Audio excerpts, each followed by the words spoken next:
Whole life with Atlanta Tech was that I went to school over there on what I said earlier on the senior program, and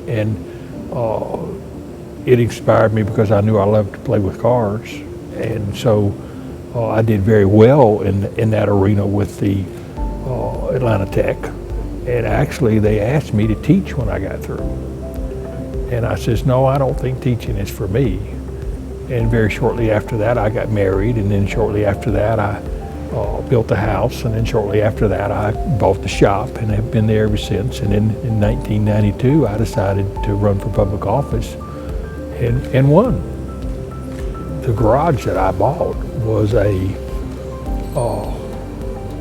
friend of my father's. He did work for my father. Okay. And he went to this fellow and says, how about hiring my son?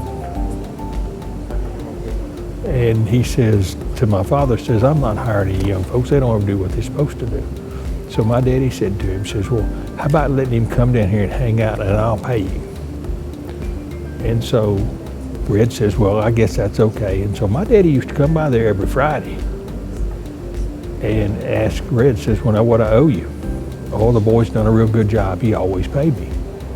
And that's kind of how that blossomed. And I worked for him for about 8 years till when I bought the facility in 1977 at age 22. There are real careers that come from going to school, learning a trade, and putting that trait to use.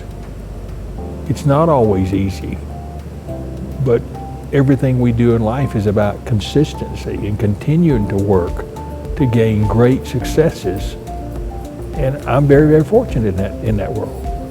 It is about building bridges, and you build a little bit of it every day of your life. And I think that so many of us think that we're going to build it in a few minutes, or a few weeks, or a few months. You know, and it's not. It takes a lifetime. I tell people all the time, it takes a lifetime to build it, and that long to tear it down. I think that the power of technical education is something that we don't put enough power in. When I went to school, in high school, they had classes that were technical based. Then technical schools began to emerge in my young life, and look where they have come to. I mean, what would we do? Children have to understand that they got to find a path. And when you find a path, you need to try to stick to it. But the great thing about America is if that path isn't working for you, you can go back to school. You can try a new path. Just because you failed at being one tech doesn't mean you can't try a different tech. I think we're all looking for our way. It just so happens that I chose and stuck with my career.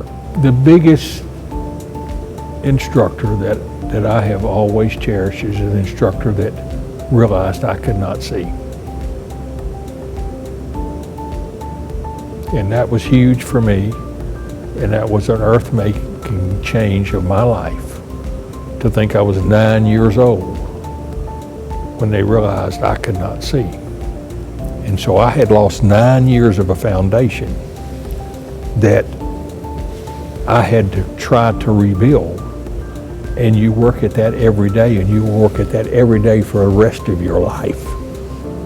And you can't change that. I want to thank you for this honor, and there's no place like home.